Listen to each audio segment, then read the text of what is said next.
The readings for Sunday, June 18th. Sorry about the late upload, guys. Just logistically had a lot on my plate for today. It's no other excuse other than that. The best opportunity I would have had for recordings would have been this morning, but when I realized that in getting them uploaded, edited, and everything, I would have thereby made myself late for Divine Liturgy this morning, and so kind of had to make a tough decision. I was like, well, after church, I got stuff going on. I guess it's just going to have to wait. So put out a community post saying that the uploads would be late today. Sorry if it didn't jive with your personal schedule for when you like to listen to my videos. All 60 of you or whatever.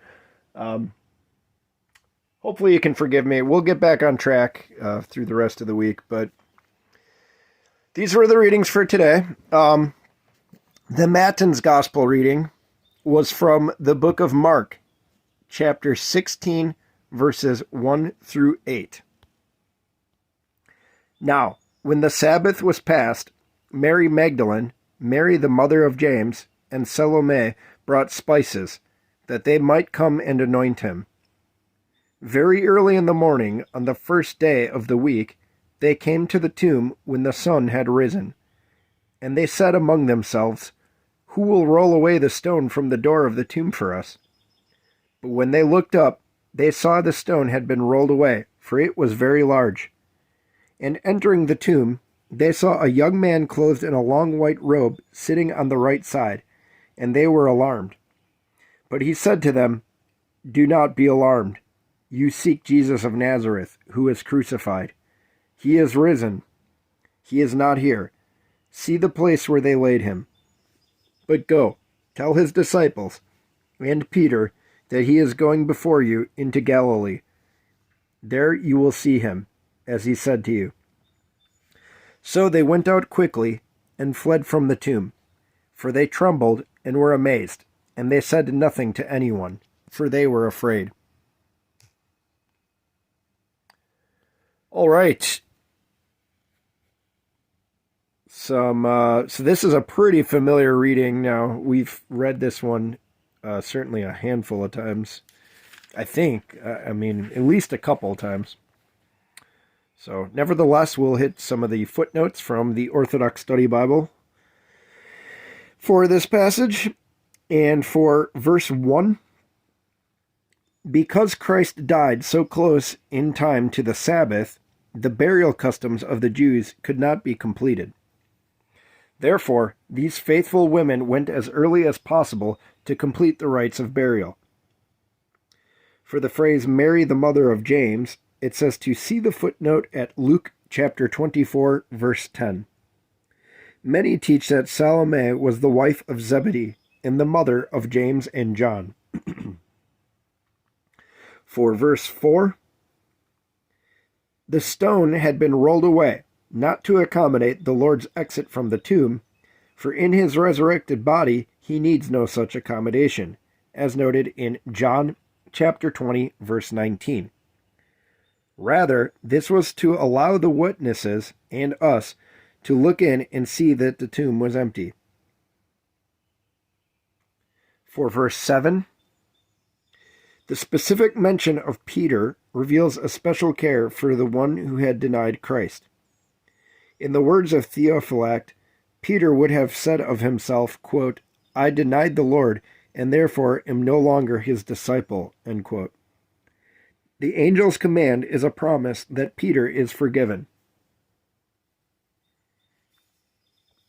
And for verse 8, they said nothing to anyone does not mean the women never said anything, but that they kept silent until Jesus appeared to them, as noted in verses 9 through 11.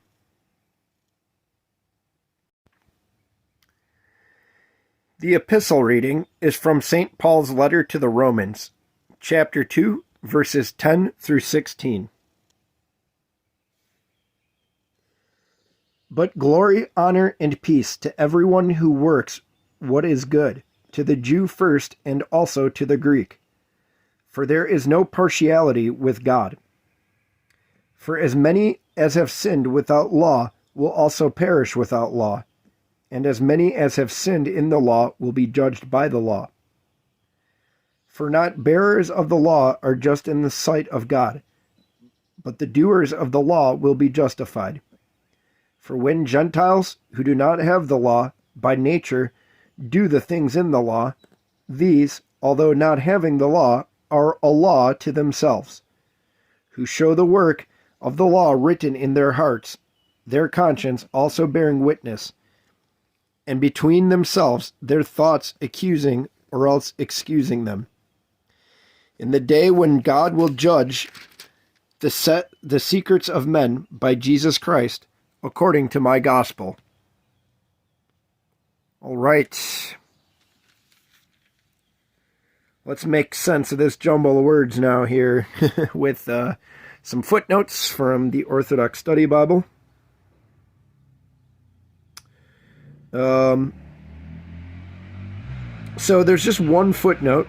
It's kind of encapsulated by this whole reading. It's for verses 14 through 16. And it says, a Gentile is counted as a Jew, as one of God's people, when his conscience leads him to righteousness, the way the law leads a virtuous Jew. So, commentators, side note here, I did enough of these yesterday, I know. Somebody best explained it to me, I think, when they described everything in the Bible, because they said, what's with Christianity? What's all with all these rules? I thought Christ is supposed to set us free. So why all these rules then? And the best explanation I heard is that anything in the Bible, like rules-wise or ethics-wise, especially in the New Testament, it's an example. It's a beacon. It's like, hey, this is how you should live. And the best comparison I heard was like bumpers. So if you go bumper bowling, it's like bumpers down a bowling alley. You know? They just keep you on the straight and narrow. In case you're wondering, am I full of pride or prelest? Am I letting the teachings go to my head? Is there something I'm overlooking with the gift that the Lord has given me? The ethics laid out in the Bible is kind of the signposts that keep you down the narrow path, down the bowling alley, if you will. So that's just one example of how it was explained to me. I thought that was really good. So yeah, what the Orthodox Study Bibles here is saying about, it's illustrating that St. Paul is saying that a law, by somebody trying to live their life within the demands of the law and successfully, therefore, being on the straight and narrow, or somebody just by the grace of God with their own conscience just happening to be on the straight and narrow by their own intuition, there's not much of a difference here. So to use my metaphor, what St. Paul's basically saying is if you're going down the straight and narrow, right down the center of the bowling alley, you are not enslaved to sin. It doesn't matter then if you are really bumping off of the bumpers on either side, which, i.e. the law in this case. So I'll read this back because it is worth noting, a lot of St. Paul's writings can be very, very confusing, especially when he gets into this kind of like legal minutia about like the old covenant and how Christ justified it. And he does use a lot of word salad. So as we're going each day through the book of his letter to the Romans, it's these footnotes. I don't know about y'all, but they've been very beneficial for me for understanding context. So having said all that, we'll start this footnote over again from the beginning. A Gentile is counted as a Jew, as one of God's people, when his conscience leads him to righteousness, the way the law leads a virtuous Jew. The phrase, the law written in their hearts, in verse 15, refers to a person's conscience. Because man's conscience is God-given, it is the same power to lead a person to God as the law does. According to St. John Chrysostom, those who are able to follow their conscience to God are more virtuous than those with the law, for they do not have the advantage of concrete instructions, yet still desire to please God.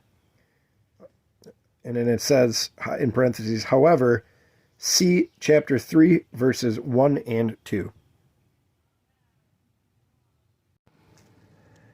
The liturgical gospel reading is from the book of Matthew, chapter 4, verses 18 through 23. And Jesus, walking by the Sea of Galilee, saw two brothers, Simon called Peter, and Andrew his brother, casting a net into the sea, for they were fishermen. Then he said to them, "Follow me, and I will make you fishers of men." They immediately left their nets and followed him. Going from there, he saw two other brothers, James the son of Zebedee, and John his brother, in the boat with Zebedee their father, mending their nets. He called them, and immediately they left the boat and their father and followed him. And Jesus went about all Galilee, teaching in their synagogues, preaching the gospel of the kingdom, and healing all kinds of sicknesses and all kinds of disease among the people. All right. Once again, some footnotes from the Orthodox Study Bible. So, just one footnote here, too. We're kind of looking out with these. Just kidding. I mean, I like the footnotes, but there's just one for most of our reading, verses 18 through 22. And it says, "These first disciples had already heard the preaching of John the Baptist and were prepared to accept Christ immediately. Though illiterate and unlearned in religion, these, quote, people of the land, whom Jesus calls, will be revealed at Pentecost to be the wisest of all." All right, everybody. That puts a lid on today's readings. Once again, my apologies for the super duper late upload. Hopefully, if you're one of the few that do enjoy listening to these, you can still, find a way to work this into your daily schedule. Otherwise, if not, there's always tomorrow. Keep listening along with me if you guys can. If not, whatever. But yeah, we've got a lot more days still to do until the next ecclesiastical New Year starts on September 1st. And in the meantime, please just say a prayer for me, a sinner. I need them, and they are appreciated. Thank you very much.